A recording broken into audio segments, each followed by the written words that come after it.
It is an absolutely glorious morning here on the streets of St. Petersburg as it's time for the Grand Prix of St. Petersburg, presented by Case-It. This is the opening round of the Pirelli World Challenge GT Championship featuring the GT, GTA, and GT Cup class. I'm Greg Creamer, joined by Calvin Fish. And Calvin, it is a brand new season and one that has tremendous anticipation when you take a look at the field, the entries, and the surprises on this grid. Well, the field is just stacked, and I think when we looked at the lineup, we thought, you know, there's some favorites out there, but what a surprise we saw in qualifying yesterday. A great story by this new team to our championship, TR3 Racing out of Florida, and this Italian driver, Daniel Mancinelli. What a performance he put in there yesterday to claim the pole position, but then when you dig deep into his resume, you realize that this guy is for real, and he's going to put on quite a show today. And another new boy on the front row as well, that's Pierre Caffer in that Audi for Magnus Racing, who are making their debut here as well this weekend. Yeah, and of course he is absolutely one of the best, now a factory Audi driver. The interesting thing, Cal, is we take a look at some of these beautiful shots, and it's not like that was shot a couple of days ago, a few miles away. That is right next to this track. It is gorgeous here. There's Mancinelli's Ferrari 488 GT3. Interesting, first time that car, the 488, has run in the Pirelli World Challenge. Obviously, the 458 had run with great success with our Ferry Motorsports a couple of years ago. They're back. You see that red door open with the number 61 on it. Another gun. Yeah, absolutely. Alex Ribeira's now a Ferrari factory contracted driver, and great to see that team back. Came close to the championship back in 2015 with Olivier Beretta, who had a dogfight with Johnny O'Connell that year for the championship run. But our Ferrari Motorsports are back, and this young Spaniard has really performed very well over the last few years. Did some Ferrari work last year in the Asian Le Mans series. He comes in here with a lot of speed and a lot of prowess, but these street circuits can catch anyone out, and he had a big shunt in practice, and that really hurt those guys. I don't think that car is exactly 100%, but even so, there's two Ferraris in the two front rows of this grid. I was able to muscle it around beautifully. Your pole sitter in the GTA category, last year's GT Cup champion, who had a stunning season there, moves up into GTA. Alec Udell just doing a superb job in the GMG Racing Euro World Motorsports number 17 Porsche, one of the Porsche GT3Rs, and second in that lineup is Mike Shine, who of course finished a very strong second, I think, in the championship in GTA last year, back with Wright Motorsports. Mike Hedlund returning to the World Challenge, the Pirelli World Challenge in GT, driving a brand new, well, it's one of last year's car, but brand new for him, 650S from K-Pax Racing. He's running the number 98. And our pole sitter in the GT Cup category, little light here. They're anticipating more entries as the season unfolds, but kind of an interesting story there. It's Marko Radicic, who's technically a Serbian, but he's lived all over the world and has spent a lot of time in the U.S. now, and he is driving a Ferrari Challenge Evo from his team, Precision Driving. So interesting things. Top 9, folks. The top 14 in this field, covered by 9/10 of a second. That's how fierce it is, and we are pretty close to getting this one going here. We're just waiting to get that special command down on the grid underway, and then this field will set off 50 minutes, as always here. This is one of the sprint races. We'll talk a little bit about some of the formatting that's going to happen this year. That's new as well, but 50 minutes for this race. They're going to have 2 formation laps, rolling start to the green, and we get to go racing and get this 2017 season underway. And boy, I'll tell you, it is a pretty field, and I love your phrase, stacked. That's exactly what it is. And of course, for some of these people, lots of experience here on this track. Others, not so much. There is our Cadillac Racing Escalade. Looks like the command has been given. That is our medical vehicle. Once again, we also have the Cadillac ATS-V that will serve as our safety car, as the pace car for the opening couple of formation laps. And then that beautiful Escalade is our medical car. There is the ATS-VR. Scott Dullahite, who drove to a lot of success, showed great pace in GTS last year in his Lotus, is the full season driver now for that pace car. Great addition as well. And field about ready to roll off here, Cal. One thing that I wanted to make sure we explain to everybody who's been following along on the web, we've been getting some questions in some various things. A dead tie down to the thousands between Pierre Caffer and the number 4 Magnus Audi and the number 9 K-Pax 650S of defending champion Alvaro Perrin. 1 minute 13.990, down to the What's the tiebreaker there? Because Kaffer got the nod. Well, it's your second fastest lap, and that was awfully close as well. I think there's only 4 thousandths between them on their second fastest lap of the session. And we were with Alvaro Parente yesterday when he was curious about what sort of times everyone was doing. He said, how close was I to Kaffer on that second fast lap? And it was awfully tight. But that's what this field is going to be all about this year. Thousandths of a second will make a difference, certainly on the grid sheet. So Mancinelli in the number 31 TR3 Racing Ferrari 488 on the pole at a 1:13.95. Kaffer joining him in the front row, the number 4 Audi. Then Parente, as we talked about, outside of Parente in 4th. Even with a car after that wreck, boy, they did a job of rebuilding that thing. The number 61 R-Ferry Motorsport Ferrari of Ribeiras. Pat Long sitting back in 5th. This has historically been a great Porsche track. We saw Mike Lewis sweep last year. Wolf Hensler got his first ever World Challenge win here. Many others only 5th. Yeah, and I spoke to Pat last night. He said I had a real corker going, and he said I just didn't put it together at the end of the lap. I'm not sure if there was traffic or whether he made a small mistake, but he can do some business there from 5th on the grid. In a one-off at this point, let's hope it grows to something more. One of the fastest guys in this championship over the years, James Davison, back with TRG, the Racers Group, and that glorious 6-liter V12 Aston Martin, one of the prettiest sounding cars in the track. Had a great qualifying lap, up into 6th. You see him at the bottom of your screen, the 007. In the 7th spot, 4-time champion Johnny O'Connell in the Velocity Red number 3 Cadillac Racing ATS VR. There's a look at Johnny. And here's some big news, Cal. Moving from the 650S they ran last year, the Gainesco Bob Stallings Racing number 99 entry of John Fogerty, now a Porsche GT3R. There's the new Red Dragon.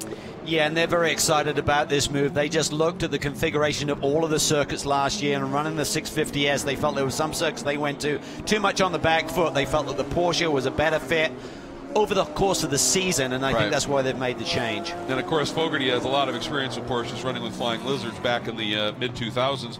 Another big change here, CRP Racing has been in the championship for many, many years, always had a lot of success in that number 2 De Vilbius car, but this year won. It's an AMG, Mercedes AMG GT3, and second the driver is a guy named Dial.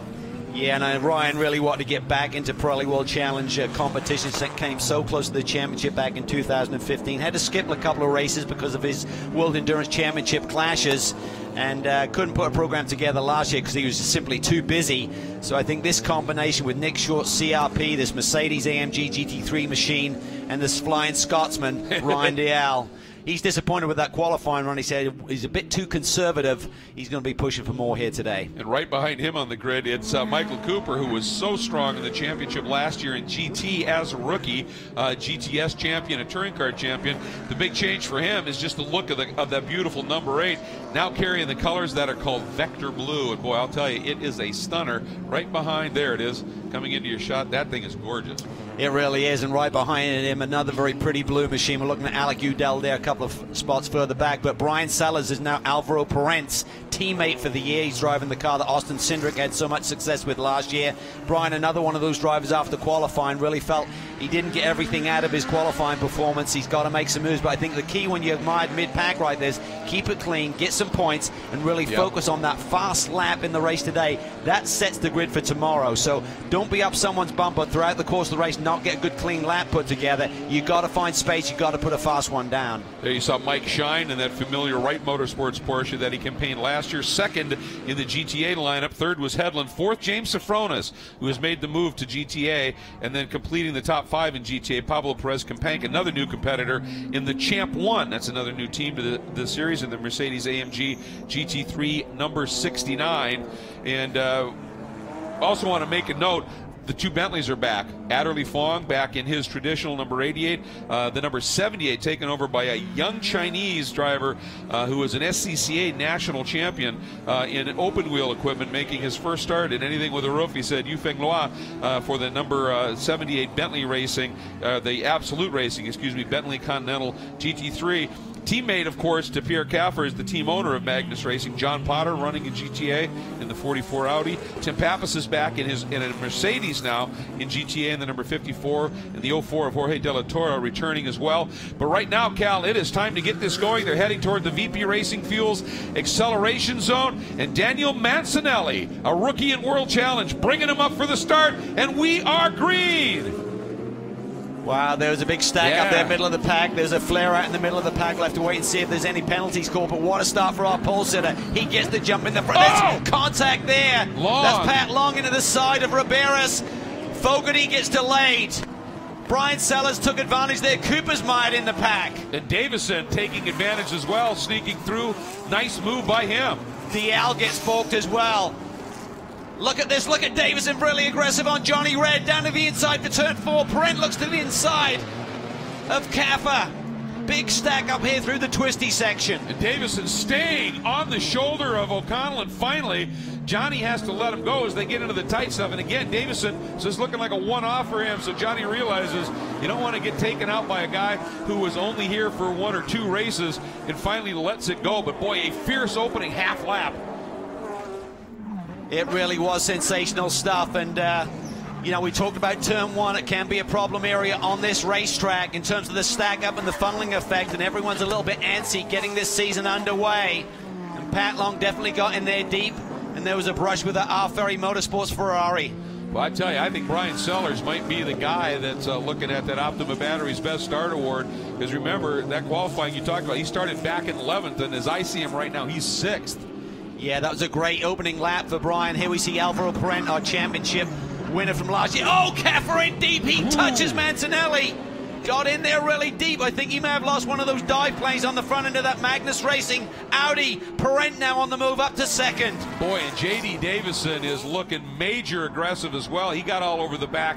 He is looking now. Watch Davison looking to the inside. I don't think Perrin it's to the outside. He's got the lead. He has got the lead. Mancinelli defended to the inside. Perrin just shot it wide.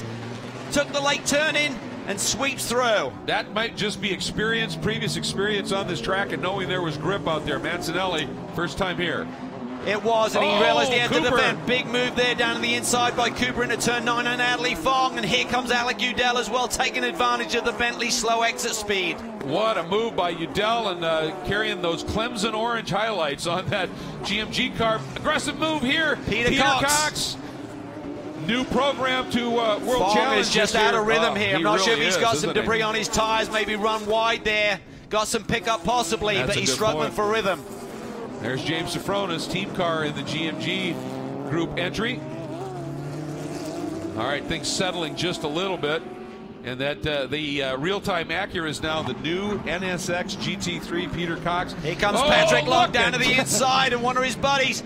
Davison wide. Looking for grip there. Caffer goes by. Here comes Johnny O. Patrick Long was starting to put the pressure on Brian Sellers there down in the turn 1 brake zone.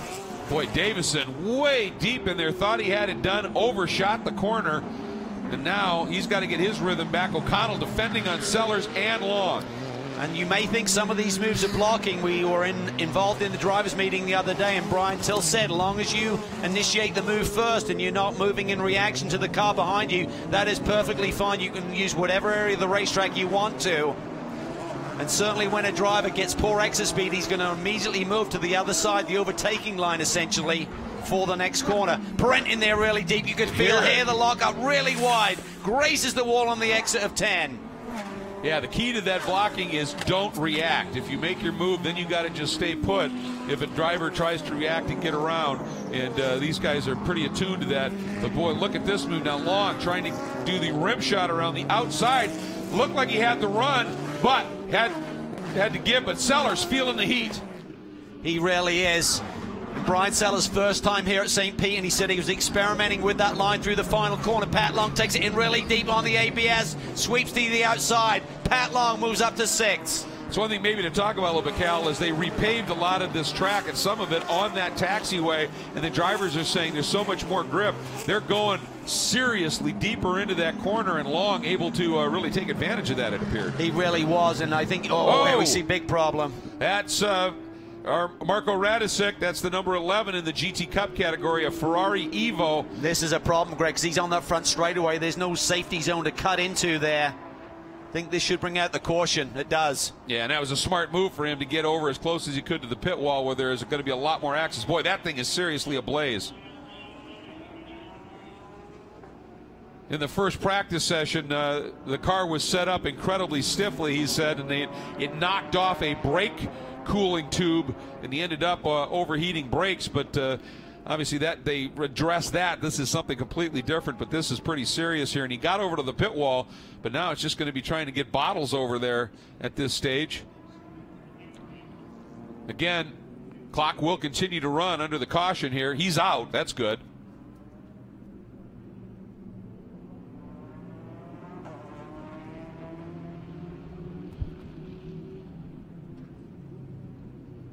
So, under an early caution here. And there you see one of the officials, Mike Pasquale, having a chat with Marco. Obviously, the best news is that he was out of the car and that he's okay. I'm sure incredibly frustrated, obviously, because that's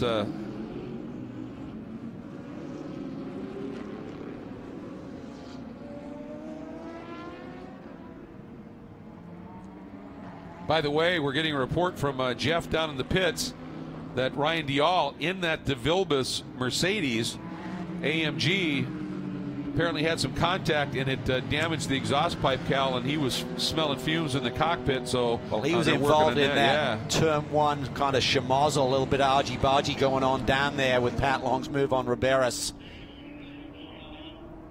And he was delayed, certainly didn't see the contact on screen, but you do have to assume. Yeah. Now that's the other Mercedes AMG in the field, Pablo Perez Campank, one of our GTA competitors, qualified 5th. They too look to have a problem. He's out of the car, standing there talking to the crew. Yes. So this looks fairly terminal.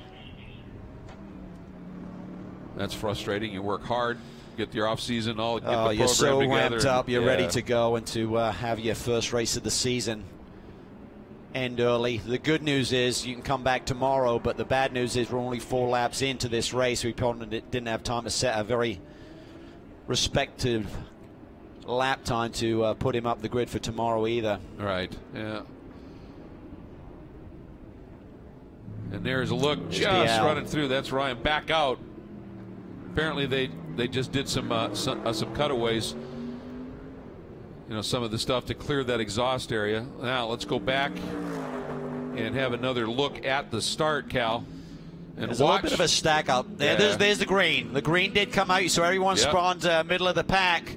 Mancinelli just seemed to have it in the right sweet spot of his gear ratio and just took off. Caffer's immediately responding. Look to the inside. Long goes to the outside. He was locked up a little bit. I think he may have thought he was going to run it in the back, and Perrin had to take evasive action, and nowhere for Riberas to go. Absolutely not. And it was a pretty good clocking that he gave him here, so you wonder just what kind of shape Riberas' car is. At that time, then Brian Sellers just did a brilliant job cutting down to the inside, and he'd already got a run. When we saw the initial flare on that, Brian timed it to perfection. Well, he timed it to perfection, and one thing that K-Pex group do, they are totally on the ball. It's almost like a competition within the crew members there. Who can call green, green, green the best? And certainly Sebastian, his engineer, I would assume, be making that call. Got it right for Brian. He got a great jump. Yeah, boy, he timed it beautifully. Then read that scenario down in turn 1 superbly, squeezed to the inside, and he is now officially the Optima Batteries Best Start Award winner, moving up 5 spots officially in that opening lap, and did it perfectly. Let's quick take a look while we're under caution, Cal, at our Pirelli storylines and keys to the race. We talked about it a little bit already. There's some new sheriffs in town.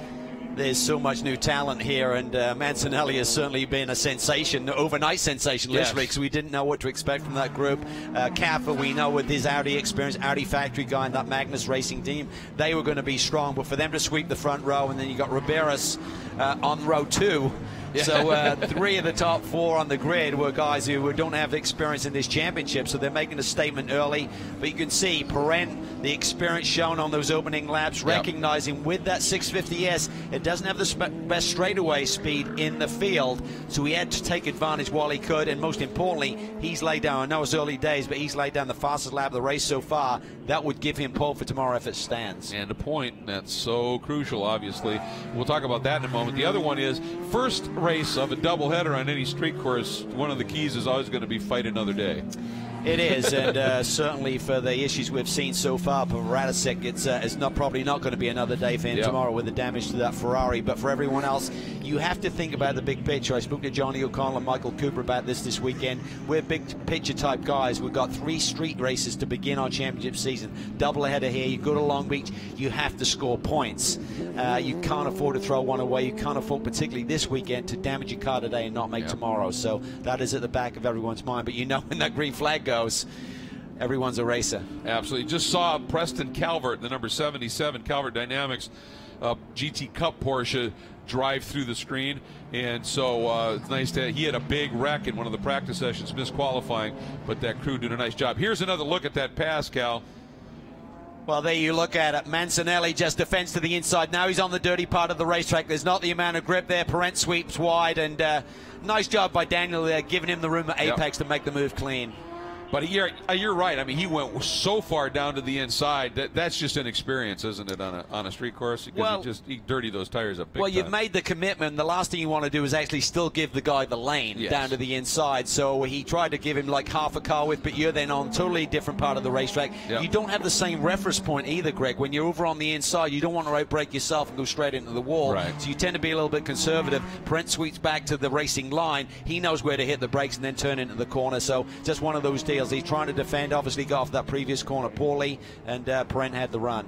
Getting a report from race control that we're probably going to have a number of laps, not a number, but a few more laps under caution, because one, getting that car moved, but also apparently there was some debris that was left done, not a surprise, as he shifted around the track. So they're looking after that. So we might have this caution for just a little bit longer.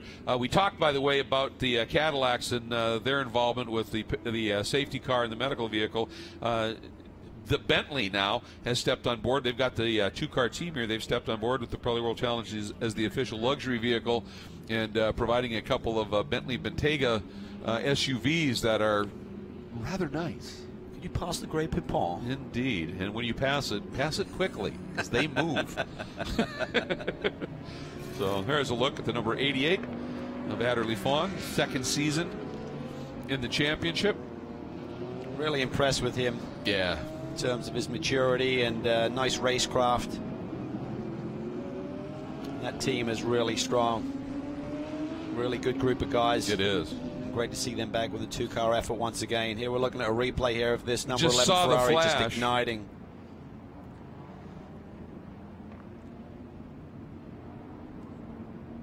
Some kind of oil or fuel leak there in the back end of the car, just in the worst possible place in terms of no safety cut in, and also a bit of a trek for the safety vehicles to get to him as well on this front straightaway.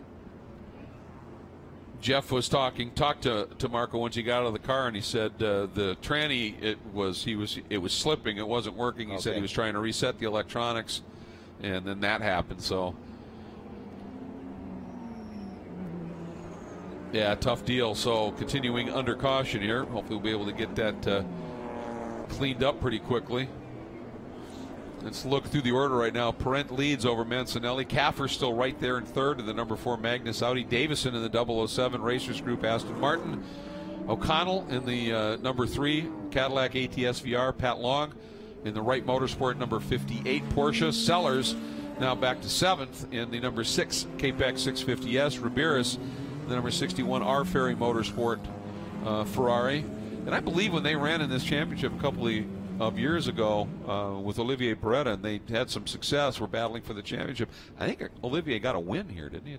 Yes, he did. Yeah, he certainly did. So, and one of the things, just in terms of the aesthetics, they've gone to a gold wheel on that Ferrari, and boy, it takes you right back to out of the 70s.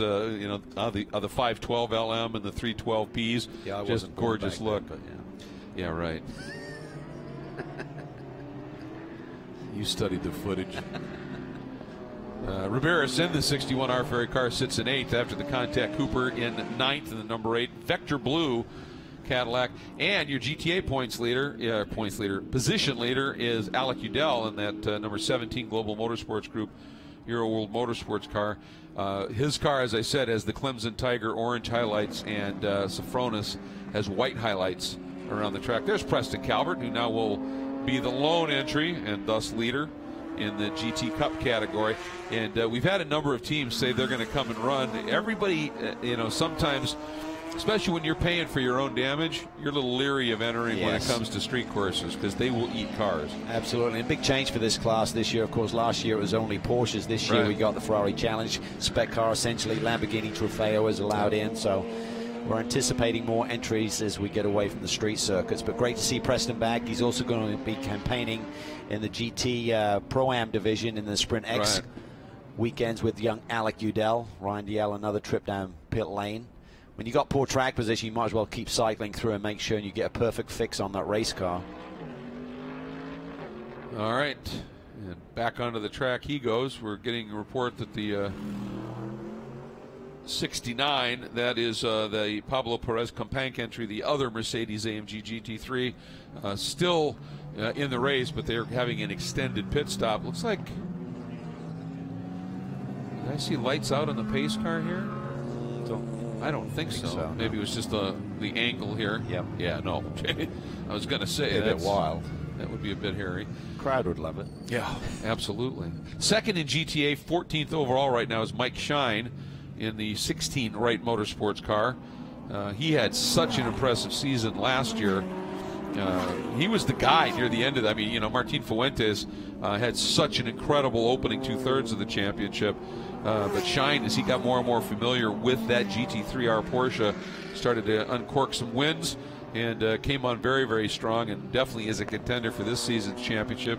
James Safronis now running in GTA, and you know, people might look at it and go, well, you know, you look at Safronis, he's, you know, one of the most storied drivers in the championship, has had so many starts, so much success and everything.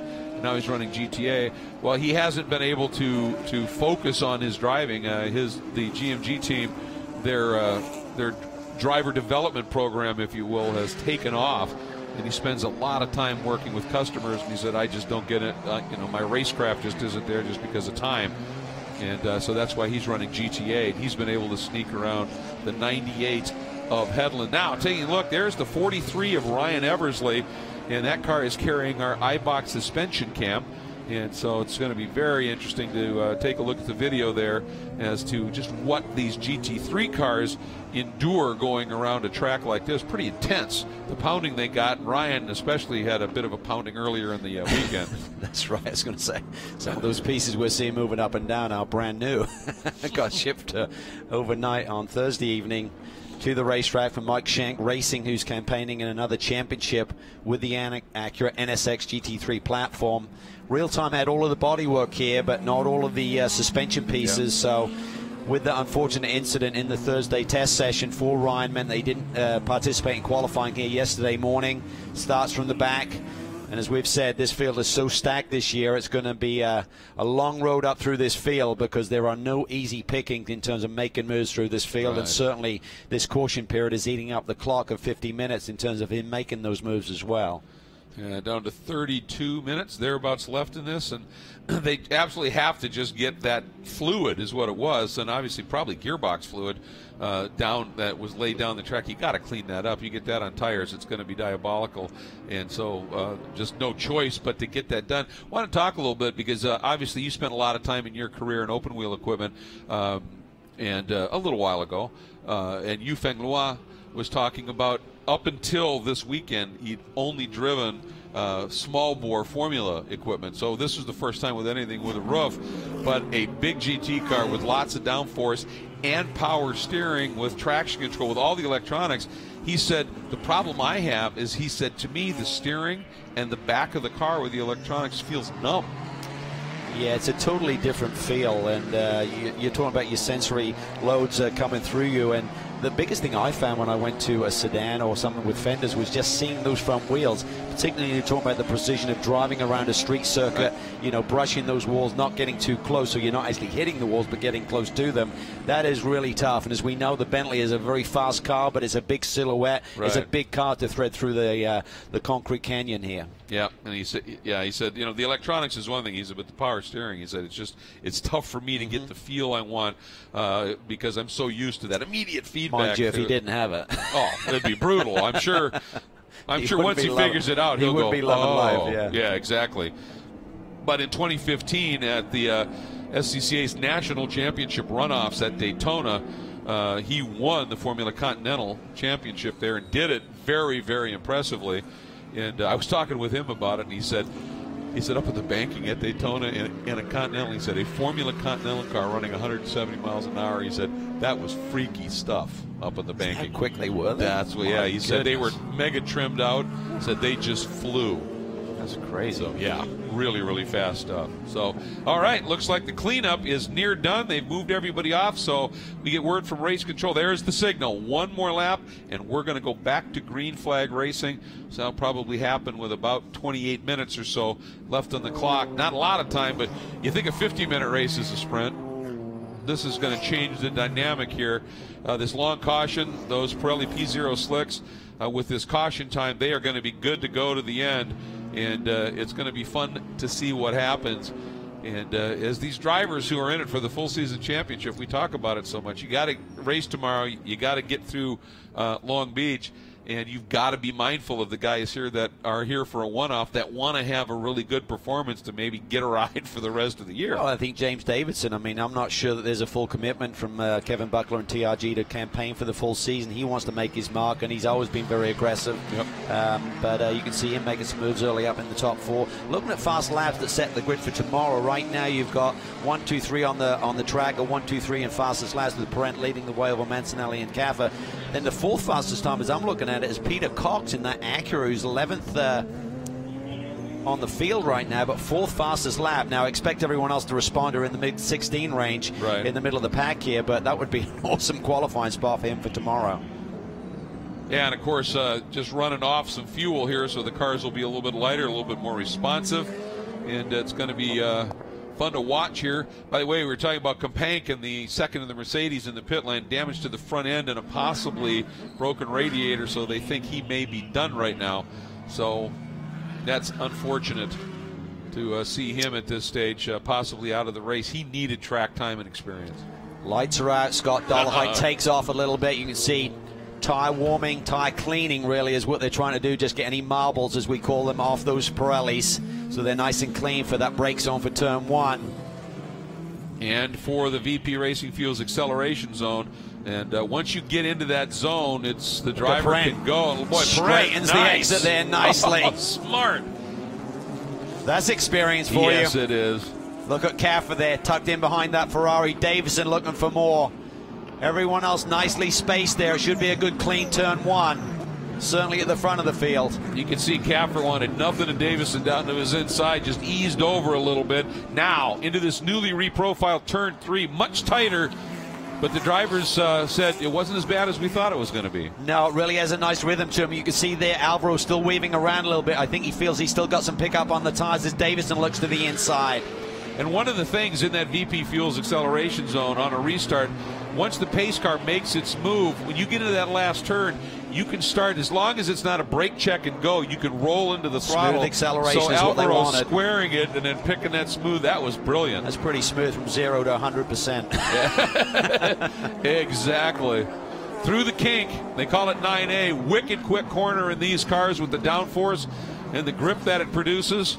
And then into a turn 10 that, to me, has got to be one of the most intimidating corners because you're just staring at that concrete wall coming from serious speed. Yeah, if you clip that inside curb there or brush the wall, you're certainly going to be fired over to the outside wall, and it's going to be a big impact here. Yeah, looking at Patrick Long there trying to diamond off that final corner and get good exit speed on his run here on O'Connell. Looks to the inside.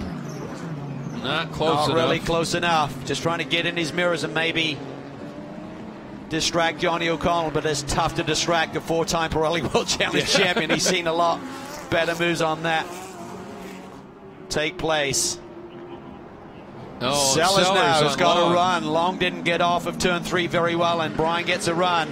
Riberas there. I think that may have taken a little bit of the sting out of the tail of Alex Riberas after that crash here on Thursday. He said, simply my mistake. It was a big impact.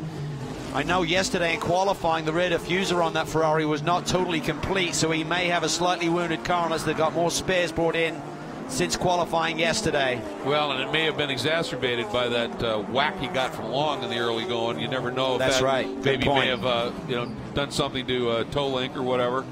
Boy, Alec Udell, very impressive here. He is glued to the back of two-time Pirelli World Challenge champion Michael Cooper, and Udell is just stuck leading in GTA and not letting that group in front of him get away. He is the real deal. I know there's some conversation in the paddock last night. Certainly Mancinelli got regraded from GTA, which was really a mistake in the first place, up to GT. And there's also been talk about Alec Udell. Will he remain in the GTA class? There's certainly some rules in place in a couple of top fives overall, or podium will move you up automatically, but also maybe they'll regrade Alex before that point anyway. Well, he's certainly showing he belongs in that top 10. I mean, he's leading guys like Cox and Fogarty and Ederle. He's the real deal. Yeah, no question. True talent. See Johnny O there trying to size up that Aston Martin. One of the great things about that caddy is the electronics package. They really have it dialed in, which is all about the electronics in terms of maintaining the traction off of these corners with the TC, as we call it, traction control. That's what you need on one of these street circuits where you're searching for grip.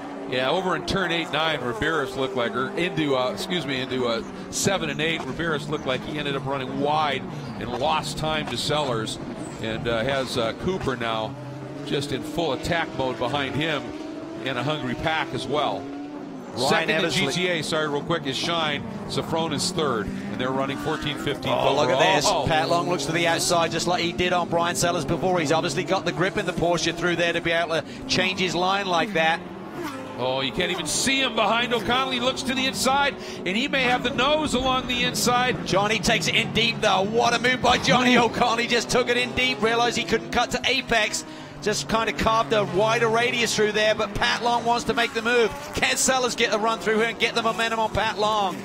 And Johnny smartly gave just enough room at the apex if Long's nose was still there. That's just smart racecraft and race awareness. Two fiery redheads, as we said. Yeah, remember the last lap of last season. They had contact, and ultimately it cost Pat Long the championship. And that little bit of battling and defensive moving now has O'Connell has dropped off the back of Davison by a little bit. We talk about Johnny O. He is lean and mean this year. He said, I've been working out. He said, I've got a trainer. I've lost nearly 10 pounds. And I think a lot, we're seeing Ryan Eversley the same. I think he's dropped about 20.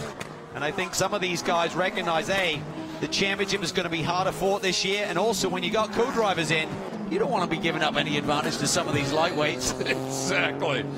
Hey, well, that leads to what's going to happen during the season. The championship, in a sense, is split. You're going to have 5 rounds here that are the standard sprint weekend with doubleheader 50-minute races, single drivers per car.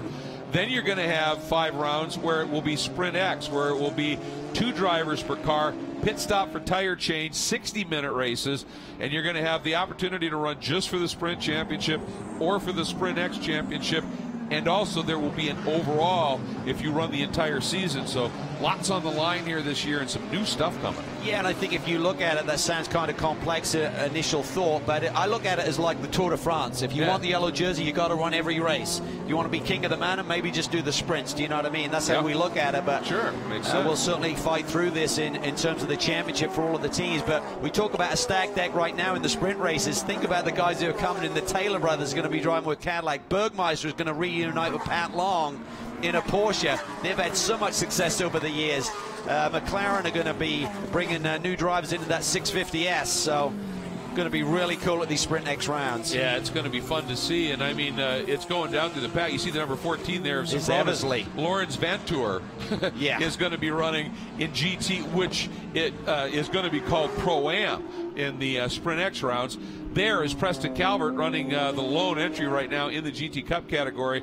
And I'll tell you what, that team, it's the Calvert Dynamics team, but Phoenix Performance, you see it on the back of the car, they sort of run the program. And Calvert had an incident running Trans-Am at Sebring, and they had to get that car repaired, and then he and Pierre Caffer had it coming together in the practice session, and it was a big hit, and that team has responded and put Preston back in this race. So kudos to Calvert Dynamics Racing and the guys at Phoenix. Yeah, really did a lot of work there to get him out. Didn't make qualifying, but good to see him in the race here today. Pat Long just set fastest lap of the race at 1:14.1. which is some 5/10 quicker than the leader right now, Perrin. But we talk about street circuits, it is tough to pass. Pat has been working really hard, but he's back there in that 6th place after the schmozzle down in turn 1. There he is, heading down into this. This is a great complex of corners, 11, awesome. 12, isn't it wonderful? It really is, because street circuits, you're thinking about 90-degree turns, slow speed corners, but this one really has a lot of flow when you come out on the airfield here. As they do right now, the bay in the background, it is stunning here. A little breezy, but an absolutely glorious day as this field comes down, makes the turn in to turn 1. There is the 61 Our Ferry Motorsport Ferrari. Was watching it. It just doesn't look right, Cal. Real twitchy going into the other brake zone. I wonder if that hit maybe did really mess up something a little bit on the car, and he's fighting it. Yeah, I think you're spot on, because he qualified in the 4th position. Oh, Mancinelli, a little slip there, didn't carry the speed through. He's feeling the heat from Pierre Caffa, one of the best GT racers in the world. And right now, everyone is kind of in qualifying mode, because you think about it, if you got a gap and you're not stacked up, it's all about laying down a fast lap. As we know, starting position is so important, and there's guys right now, their crews should be saying, right now, you're 5th, you're 6th, you're 7th fastest, try and find some clean air and lay down a lap if the tires will give it to you. Davison just set the fastest sector time of the first sector of the race so far, so we'll see if that translates into maybe a lap improvement in terms of best lap. Again, so important, as you were just talking about. Boy, this is packing up here, isn't it? Long getting a run on O'Connell, who's right there with Davison. Yeah, and I think the key for that Aston Martin is going to be for James Davison to keep the rear tires underneath that machine. And I think that's what Johnny O'Connell's looking for. Certainly the clock being eaten up a little bit with the caution will help these longer green flag runs, but Johnny's kind of caught him, but he's got a lot of pressure from behind, and this is where you need every ounce of experience to be able to focus on the guy ahead making the move, but not open the door for someone like Pat Long. Well, so many people will tell you that there's few better on the planet than at managing their tires than Johnny O'Connell. I mean, Michael Cooper said, that killed me last year. He said, we come in and he said, I say I'm with him. I'm as fast as he is and everything. And then later in the race, Johnny would just disappear. And he said, because when I was as fast as he was actually saving tires a little bit and would have something left. And that's so important. Yes, these Pirelli P0 slicks in a 50-minute race, you can push them, but any tire, you can take them over the edge really again. The exit, he got through it. Looked like a little bobble there, but the kid is showing some talent. Certainly Parent is leading the way right now. About a second and a half down the road, as you can see. That 650S turned into the final corner, but Mancinelli's certainly up to the task. This is no fluke. The kid is for real. He is, but those couple little bobbles, that's all it takes, isn't it? It just breaks that momentum a little bit, and Parent has just leapt away at this stage. Now the margin, Cal, officially just over 2 seconds. Well, let's not forget, this is only the second race for that number 31 yellow Ferrari, sitting in the 2nd position, so they don't have a big notebook to work from. And maybe as this run is getting going, Daniel's starting to feel some imbalance in the car, but he's dealing with it well. He's kept the leader in sight, and he's certainly kept Caffa at bay. And coming up on the car of Preston Calvert, and Parent and Calvert, they've had some unfortunate moments in the championship last year when Alvaro was coming through, and I'm sure Preston will be very aware of that. Nice to have, he's a doctor, by the way, and he is now sort of serving as a medical director with the championship. So Preston Calvert getting very involved in this series, and we're delighted to have him at that level. I think when his car, had the fire at Utah last year, Greg, I think it certainly highlighted in terms of the safety that we need around racetracks. And it's great for Preston to really step up and think about the championship and dealing with the circuits in terms of being prepared for any incident that may occur during the racing weekend. Boy, Long is just absolutely big there. Major aggressive right now. Riberas has got a little bit closer to Brian Sellers there for the 7th position. Yep, they've gapped Cooper just a little bit, and Cooper's been able to open the margin up just a bit now. About a second and a half over. Long down, takes a look, and at the last second, Cal dipped the brake, or he would have got into the back. He is all over him. Yeah, he is all over him. That was so close at the apex of 1. There's some meat in front of him, and it is red. It is Johnny Red. Look at this, Caffa to the outside. Mancinelli, when he goes to that inside, it really compromises his speed, and this is stacking everyone up. Preston Calvert in a very difficult position to make room. This is going to allow O'Connell to close in on James Davison. Big stack up effect here through turn 9. Nice move by Preston. Did what everybody wants you to do, drove his line in the spots where you can't pass, and then exited, eased over, and has let this field go. But it did cost him time, there's no question, Cal. Absolutely. Yeah, there you can see the margin now. Look at this. This is allowed Cooper. We talked about the stack-up effect. Cooper has suddenly closed in on that red Ferrari of Riberas. Michael Cooper in the number 8. Vector Blue Cadillac. ATS VR. He'll not be happy sitting back there. This is not what he anticipated after an off-season of thinking about this first race to be just inside the top 10. He wanted to be leading this top 10. It's now Long looks to the inside again. Johnny's seen that move before. Yep. Just widens the radius, rolls off the brake pedal and carries the speed through. 15 minutes to go and a new fast lap. Riberas in the 61 R Ferry Motorsport car, and Yufeng Lua, a problem in the 78 Absolute Racing Bentley. See the leader light system on the side of the cars this year, which is really great for the fans around the racetrack to really identify what position they're in as Caffer continues to put the pressure on Mancinelli. Two of the new boys in the championship as our champion from last year. Parent continues to lead in the 650S. Getting a confirmation for Yufeng that he didn't contact anything, he just pulled off, so some sort of an issue for him. Yeah, Riberas, I mean, well, we saw him come, we saw him close the gap, and in doing so, that's what you have to do. You have to really manage these races, Greg, and think about, I've got a gap right now. If the tires are good, the crew will say, this is where you are, you got to find more, and he did it to perfection. What a way it would be to rebound if he can maintain that pole position for tomorrow or somewhere at the sharp end of the grid. Oh, look at Long once again, right up behind Johnny. He's going to flare out here. He's going to go for it. Got it. This time he got him. Beautiful. But Johnny does the over-under. Look at that. That is great racing between two of the best. Johnny Red. That was sweet. Two pros. I'll give it to you, but you're going to run a little bit wide, and I'm going to cut right back. To the best in the business doing. They'll both have a smile on their face with that one.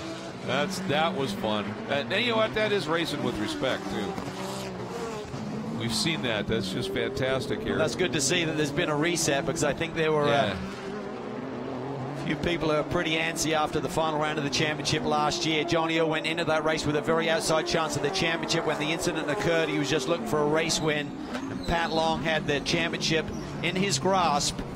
But Johnny fighting for the win, made a bobble, and then there was contact, and that opened the door for that man in that yellow 650S of Parent to slide through and take the championship. And that was the halfway through the last lap. Here we go again, Pat Long to the outside. Oh, Davison stacks up O'Connell. O'Connell slow.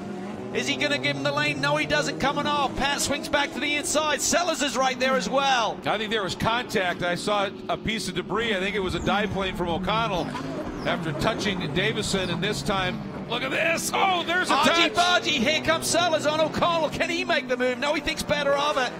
Not enough room. And this could hurt Sellers. It could give Riberas the run off at turn 3. Watch for it here. Riberas shows the nose. Wasn't quite close enough, Cal. He wasn't. And all of these boys know if you're going to make a move here, it's kind of 50-50 unless you're down that front straightaway. Everywhere else around this racetrack, there is a margin for error and some contact. Pat Long just really runs that high line through that final corner, and Johnny O could see him coming. He wanted to get going, but Davison had a little bobble. He didn't get going. That broke Johnny O, and suddenly Long had the run on the front straightaway. Slid it down to the inside. Johnny fought him hard. There's a little brush, little argy-bargy. But Pat Long makes the move. Now does he have any speed and enough time with just over 11 minutes on the clock to force his way up into this podium position? He's currently in the 5th spot. He's got some work to do. Well, I'll tell you, Mancinelli has responded to the pressure from Caffer as well. As he comes by now, he's been able to open that margin up to just a tick over a second. So Mancinelli responding to the pressure from one of the best in the business. I think we may be seeing a new star in the horizon here. This kid is impressive. He really is. And looking at fast laps, we've got Parent, we've got Long, we've got Riberas all down in the 14-1 range. But right now, marginally, Riberas has the fastest lap of this race. Caffer, great debut run here for Magnus Racing. His teammate John Potter is having a good run in the 20th position in the GTA division. Davison's done a nice job here today, Greg, in terms of maintaining the balance in that Aston Martin. Yeah, he really has. He's been superb. I mean, he's been aggressive. Oh, problems here at the left rear of Eversley's car, and of course they had to do a pretty substantial rebuild on that. That was the side that took the hit in turn 6 here in that practice session on Thursday. We mentioned before, spare parts had to be overnighted from Mike Schenck Racing in Ohio. Here comes Long again. This is where he's really quick. I'll tell you, Caffer just doesn't look, he isn't getting good entry into 14, and it's stacking up Davison behind him. Now maybe he's overslowing on purpose, thinking he knows he can get out of the turn better, and trying to kill the momentum of the guys behind him. He certainly was able to get a little bit of a gap by the time he got down into 1. Pat Long has certainly got the speed by quite a margin over these 3 guys in front of him, but we could see how long it took him to work over Johnny O and make the move. One, just difficult to pass in these cars anyway, because there's so much dependence on aero. Although here, you know, you're not running the massive speeds that you can, where that is even more effective. But 2, you also, it's on a street course, which is just tough to pass on. And then you got the rivalry factor as well. We talked about the 2 redheads, Johnny O and Pat Long, and now James Davison and Pat Long. Did they have any incidents last year? Nothing of note. Oh wait, yeah, Coda maybe. Man, they were like magnets. Always seem to find each other, particularly on the starts. Here we go into 11. Quick flick. Just use a little bit of the curve there. And it's hard to follow through there when you've got a high-speed section like that. You really need to see and hit your marks. And when you're right up a rear wing like that Aston Martin, you see Pat Long had to back off a little bit. Now Davison responds. He's moving to the inside of the racetrack. Long going to take the long ride to the outside. Davison moves back to the middle of the road. That's a little bit of a reactive move. Pat Long to the inside. That's really tight. He had to give it up. A little bit of a double move there by Davison. He may get a warning. He kind of chose the right side and then wanted to go back to the middle to defend, and you're really not supposed to do that. Wasn't totally in breach of the regulations, but I think he's definitely walking on a gray line. I wouldn't be surprised if he gets a little rate. No, that was I think Eversley just getting out of the way. Sorry about that. I think you're absolutely right. And, you know, his argument might be, well, when I moved back over, he was already alongside me, so I was just trying to get my line into the corner. But the officials might say, yeah, but that was a reaction. And that's, so I think a warning might be on the way. Well, you know one thing, Pat Long will be on the radio to John Rice saying, what's he up to? He's supposed to move once and then maintain that line. He will not be happy. But certainly it's created a gap here between those 2 cars as Davison is now focused on Caffer for the 3rd position. Just over 7.5 minutes remaining. Here in radio communication that Ryan Eversley came to pit line, thought that the left rear was going down. So certainly after the incident the other day, he wanted to be. Oh, Davison in there really deep. Tossed it sideways, but maintained the power down to the racetrack. He's got to run on Caffer. Davison is coming alive here after the heat from Patrick Long. Yeah, he is. He's not just thinking what's in his rearview mirror, but what's right in front of him. Well, we talked to him, and he said early in the week, and he said, you know, he said after last year, he said, I want to have just a clean weekend, but I want to have one that has good results, because I want to be back in this. And, but like we said, he doesn't necessarily have a full deal. He's going to try and do Indy again this year, and he's got some other stuff lined up, but it's all partial stuff. He said, I'd like to be back here. And I'll tell you what, we always knew he was super quick. He's putting on a great show today. And confirmation, a warning to James Davison in the 007 for that move. And I think they're spot on. I mean, that's exactly how they described it. Yes, you can start your move early if you want to come out of a corner and go all the way to the inside, but you can't be moving back on line. Otherwise, that's really the block at the second part of the straightaway, not the first. So they'll give him a warning. I think if he does it again, he's going to have to give up the position to Pat Long. Pat got a really diamonded that corner and got a great launch. And now Davison down to the inside. Move. Nice move. Pat Long goes with him. Caffer defense, get a little touch there. And here comes Johnny O. Both those cars were slowed, and the Cadillac is right on their bumpers. I'll tell you, Caffer had no idea that move was coming from Davison. That was executed perfectly by Davison. It really was, and that's what a racer is all about. Yeah, he's in a fierce battle with the guy behind him, but he didn't lose focus on what he's trying to achieve, and that's a podium and more for Kevin Buckler and TRG and Aston Martin. Wow, what a move by J.D. Davison. We asked him in the weekend, we said, you know, we're seeing J.D. somewhere, James somewhere, and he goes, I don't care, like them both. All right. He just wants to be here, he wants to race hard. Pat Long looking to the inside on Kaffer. Different competitor, but it's still for that 4th position. And time left. By the time they get to the start-finish line, we'll be into our final 5 minutes of round 1 of the Pirelli World Challenge GT Championship here at the Grand Prix of St. Petersburg, presented by K-Sit. And working through some traffic, that's John Potter. That's the team car to Kaffer. Look at the margin he's built. Yeah, Perrin, just a superb performance. What a way to come out with the championship crown in your hand and start a new campaign. Great drive here by Peter Cox. I think the real-time team and Acura and HPD will be very satisfied with this top 10 run for Peter Cox. He's excited about this championship. He loves racing in the States. Oh, look at this late move by Pat Long to the inside. I think right rear tire's cut. He had that brush. You might be speaking. He is. Yeah, that was the brush when he defended coming through turn 1. It is cut the right rear on that Magnus Racing Audi. Kaffer has problems. Oh boy. Did a great job of making sure he was out of the way of everybody. Now, oh boy, so late in the race, Cal, with a potential podium. With these GT3 machines, Greg, they have so many of these dive planes and such, and the front splitters. If you get in a little argy-bargy, it's very easy for one of these Pirellis to get cut on the sidewall.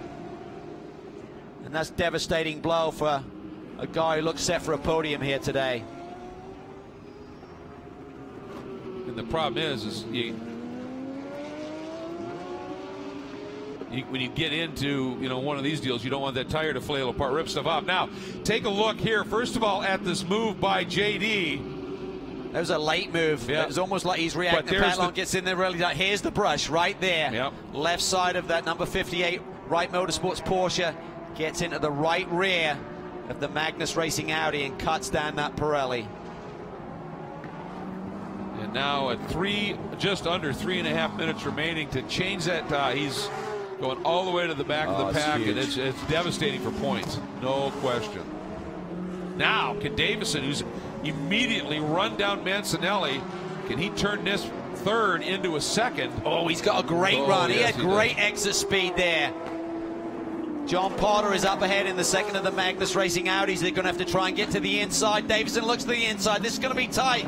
Potter's got nowhere to go. Can he make the room? He does. Pat Long gets a run as well. There's a little bit of a move there by Mancinelli coming into that turn to dissuade Davison. I think that was perfectly okay. I think he's looking at the traffic and had to defend that inside line. Here comes Pat Long, though. He realizes time is running out. He's going to get on the podium here today. That Aston Martin and Davison, though, is really hooking up now, coming out of the turns. And he had to get around Preston Calvert there. And again, he looks aggressively to the inside. He's really good there. Oh, he gives a little love tap on that Ferrari. Davison is telling Daniel Mancinelli what Pirelli World Challenge competition is all about. You're going to fight to the death. Yeah. Fans are watching and thinking, yeah, this is what racing should be. This is great stuff. Brent gone, though, almost 7 seconds up the road. Clear of all of this contentious racing behind him. This is far from over for this little battle. A couple of minutes on the clock. There could be some moves here late in the going. Sellers has hung in there nicely. He's got a pretty decent lap laid down for tomorrow's grid as well. The back of the pack there in that light blue and K-Pack 650S. Look at Davison, so aggressive on the brakes. Yesterday we saw the track in the GTS race just get faster and faster as it rubbered up, Greg. We're seeing really fast lap times at the end here today as well. When we come around here, we're anticipating white flag next time by. Not this time. Looking at the white more flag, laps for this fight to go down to the wire. This is awesome. Oh, and they throw the white. They look, timing and scoring determines lap time, and it's going to be really, really close. So white flag comes out, and they're coming up on the back of the 54 of Pappas. So close, and now traffic. Well, that was a close margin, just as we saw yesterday in that 50-minute mark. They decided the white flag was going to come out right on that mark, versus yesterday let him essentially do one more lap.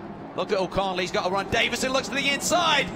He's going to make the move. What can Pat Long do? He goes through as well. Pat Long up to third. Massanelli gets dropped 2 positions. Connell now alongside. Sellers in the mix. Here comes Riberas. Boy, Johnny wanted through too, but there was just no room for it. But opportunistic move by Long. Oh, look, O'Connell gets to the inside. Massanelli goes straight. Sellers goes through.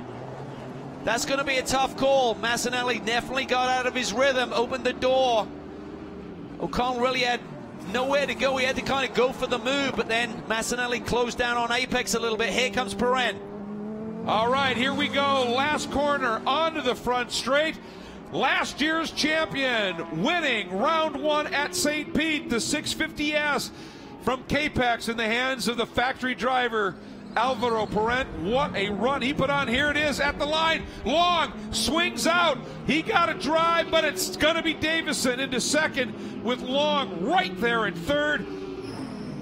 Everybody shifting up a little bit. O'Connell will be fourth. Sellers into the top 5, and Riberas with the fast lap finishes in the 6th spot.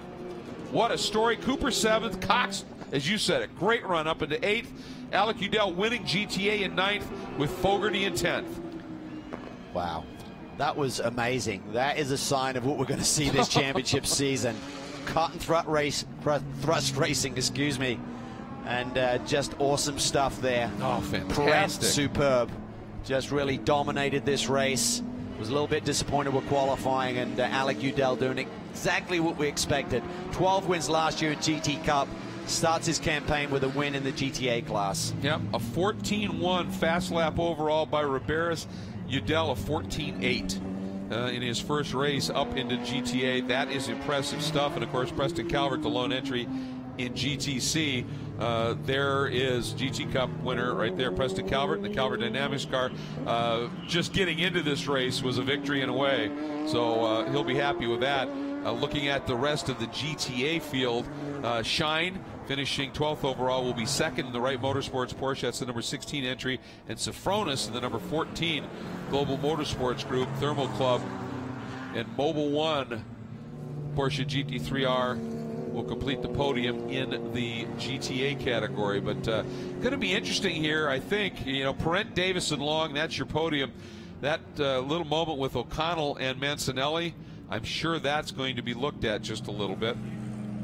And I agree with you. Mancinelli was definitely out of rhythm, and was kind of dancing around just a little bit. It's going to be really difficult call. But how about J.D. Davison? Man, that was a fighter's race right there. Right now, we think he might be the leading candidate for the Motor Trend on Demand move of the race, and of course the Clean Pass of the race. I mean, see there the Acura of Ryan Eversley. Certainly not the day or the weekend he was looking for so far, but he laid down a nice lap, Greg. I think he's up in about maybe the top 7 or 8 unofficially for the grid for tomorrow, so that's exactly what he needed. This is the first confusion that Alvaro Pirelli has had today in terms of where he parks his winning car. Exactly. Boy, what a race he put on. So Pirelli's with the win. Davison second, Long third, O'Connell fourth. So that is the 650S, the Aston Martin V12, prettiest sounding car on the track. Long in the Wright Porsche, O'Connell in the number 3 Cadillac ATS VR, Sellers in the 650S from K-Pax. Riberas with fast lap should be on pole tomorrow, and that's a valuable point in the Ferrari from R. Ferry. 7th, Cooper in the number 8 Vector Blue Cadillac ATS VR. Cox in the Acura NSX from Real Time up into the 8th spot, the number 93. 9th, your GTA winner Udell in the Global Motorsports Group and Euroworld Motorsports Porsche. And completing your top 10, John Fogarty in the new Porsche Red Dragon Porsche GT3R from Gainsco. And once again, we are taking a look at the Cadillac ATS move of the race. Probably is going to have to be Pirelli's move around the outside into 4 for the lead. That was a great one. And again, our Motor Trend on Demand clean pass. Davison, that brilliant pass down into turn 1. That's what we think the candidates are right now at any range. All right, so that wraps up our live coverage here on the global web. We appreciate everybody tuning in. Do remember that we've got another race coming up yet today at 12:35 Eastern Time. Round 2 of the GTS Championship from the Pirelli World Challenge, all part of the Grand Prix of St. Petersburg, presented by Kasich. We'll see you then.